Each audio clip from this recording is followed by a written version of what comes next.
damn. Yeah. The Patriots take your time, advanced to the Super Bowl by defeating the Broncos in a snowstorm by the score of 10-7. After a 7-year drought, the Patriots are headed back to the Super Bowl. New England are one win away from their 7th NFL title. It's their 12th appearance in the Super Bowl, 4 more than the next closest franchise, which happens to be, I think, us, isn't it? John's been to 5, Peyton went to 2, and Craig Morton went to 1. Wait, we not worried about who went to what. I know who not going this year. But we don't care who went to what. I know who not. Matter of fact, hold on before we finish. Hold on.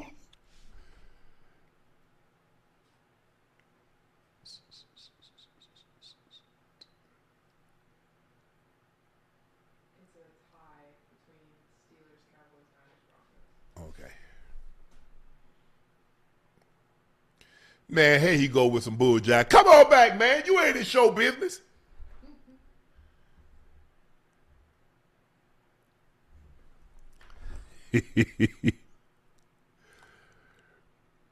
Man, what is this man doing? The Patriots beat the Broncos by the score of 10-7. Drake Maye, 10 of 21. I thought you had that jersey. I was lying. Hey, don't you say foot or ball tonight. I don't want you to say play off. I don't want you to say super or ball. Hey, Chad, y'all hear that? Y'all hear? Man, I ain't got that jersey. That jersey don't mean nothing to me. Do me a favor. hey, say Cancun on 3. Cancun on 3. Man, I'm hurting now, Ocho. Don't do that, Ocho. Hey, nah, listen.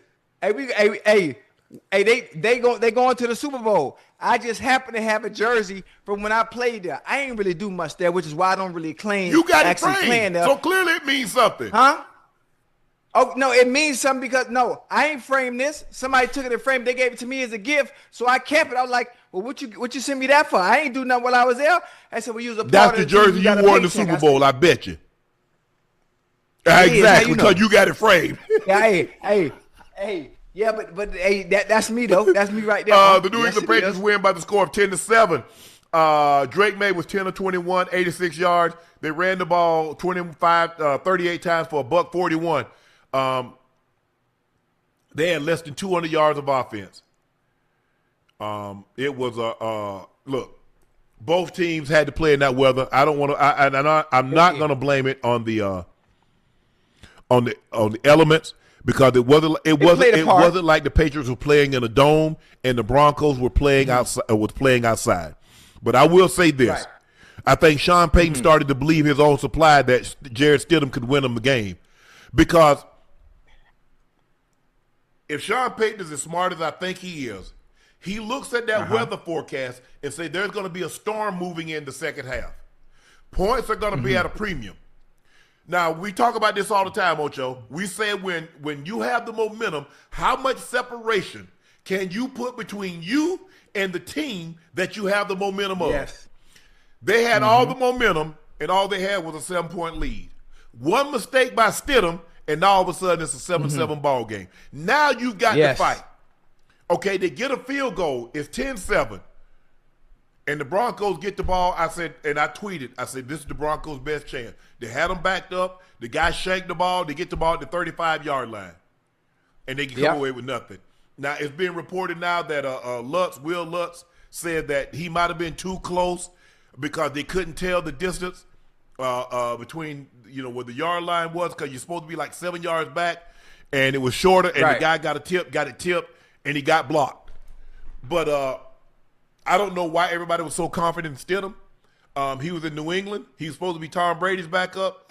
Heir apparent. That didn't happen. He goes to the Raiders. That's a prime opportunity. As a matter of fact, wasn't he there with Josh McDaniel? So the guy that drafted him, Josh McDaniel, when he had him in New England, he had him in New England. Yeah. Had him in the Raiders. Couldn't get nothing out of him. And I think Sean Payton started to believe that. He started to convince himself, because remember, Ocho, I told you, my coach used to tell us all the time, sometimes you got to lie to him, son. He lied. Yeah. Not only did he lie to them, but he lied to himself, because that's the only way I can explain him not taking the 3 points and making it 10-0. Go ahead, Ocho. I mean, he had no choice but to lie to himself. He had to lie. He had to lie to the media during the week. He had to lie to himself and lie to his actual player to give him the confidence that you can do this. Obviously, they didn't get blown out. They didn't get blown out. We needed you just not turn the ball over. Do just that big. Well, you took the words right out of my mouth. You took the words right out of my mouth. And what they needed to do is before that storm came in, we need to get as many points as possible, whether it's 6, whether it's 7, whether it's 3, and extend the lead as much as possible before the storm comes in. Because if you look at the day Drake Maye had today, because of the conditions, because of the elements, even though as a player you have to adapt to whatever comes your way, it was not in the favor of the Patriots at all. Stidham had what? Did he even have over 100 yards? He was 17 to 31 for 133. Remember, he had that 52-yard like the second play of the game, third play of the game to Marvin Mims. Yeah. I mean Drake Maye he was 10 to 21 for 86 yards.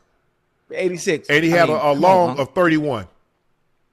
Yeah, he hasn't had a stat line like that. That's the stat line for offensive series for Stidham. I mean for Drake Maye, the way they played offensively this season. And another thing that we need to talk about, I know we had conversations throughout the season. For those of you in the chat, some of you, we talked about the MVP for the NFL this year. Many people said Matt Stafford. Obviously, Patriots fans are those who have watched the second-year player in Drake Maye. Some said Drake Maye deserves it. And after what he's done in completing this season and getting the Patriots to a Super Bowl, and only a second year with Mike Vrabel's first year, I think about some of the teams that Drake Maye had to beat to even get to the Super Bowl, to even be at this point. Three of the top defenses in the NFL, Drake Maye. He had to beat the Chargers defense, He had to beat the Chargers defense. Hell, he had to deal with goddamn Danielle Hunter and Will Anderson and that goddamn Houston defense, which is phenomenal. And then obviously tonight or earlier today, the Broncos, who were the number 2 defense in the NFL statistically, and being able to beat those teams back to back, obviously, man, is a tremendous feat in a sense for a quarterback that's in his second year alone. Sometimes you have veteran quarterbacks that stumble when it comes to playing top defenses like he did, 3 weeks in a row. Yeah, I just think the thing is, Ocho, is that a game like this here, Sean has to know. Sean knows that, okay, you can lie to them, but you can't lie to yourself. Yeah. And he lied to himself. He convinced himself that, we got the momentum, let's go for it. But look, even if you go for it, Ocho, I don't necessarily have a problem that going for it on fourth down. I got a problem with the play selection because you just scored on that. Right. You scored on that play where you half rolled it and you hit Courtland Sutton in the back in the end zone. So the one thing you know about the Patriots, especially when they got a very good coach, you're not going to beat them on the same play twice.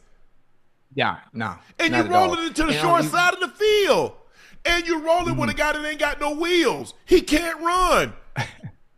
But you got to understand, what do you want Sean Payton to do? You understand the limitations that your quarterback has. You understand that the playbook, as if you had Bo Nix, the playbook changes completely. The offensive play calling changes completely. The things that you can do with Stidham, you can't do with Bo Nix. You've only had a week. Ocho, I ain't got no noodles. So guess what? I can't make you pasta. So you ain't got Bo Nix. So you got to take that into consideration how you call plays. And that's why he called the safest plays he could for the quarterback he had at his disposal. That is Jared Stidham.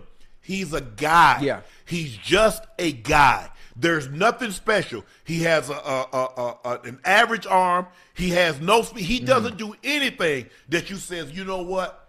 He's a long-term solution. He's not. He does not do anything really well. So, I mean, he get in trouble. What does he do? He retreats. Bro, and then I don't know where he got this shoveling this. I mean, how many times did we see? And it cost him. We see him try to shovel the ball to Harvey. We see him try to shovel the ball to the running back. Bro, throw the ball out of bounds. You should not even have been in that situation. But Sean Payton has to know. Jared Stidham is my quarterback. I'm in the AFC Championship game. I'm taking as many points as I can get. I'm not taking any points off the board, Ocho. I'm not. And he's supposed to know. He's supposed to study the weather forecast. I guarantee you Vrabel knew it. I guarantee you Belichick would have known it. Mike Shanahan damn sure would have known it. So if you know that weather is coming in, you take the points. You gotta. You got to. You got to. And rely. Listen, not only take the points, if you got a defense like you have, if you have a defense like you have, you know the weather's coming in there. Most of the time, offensive, you're not going to be able to do much through the goddamn air. And they damn sure not finna run the ball on First of all, the Broncos hadn't been able to run the ball all year. So what makes you think you're going to be able to run it in those conditions?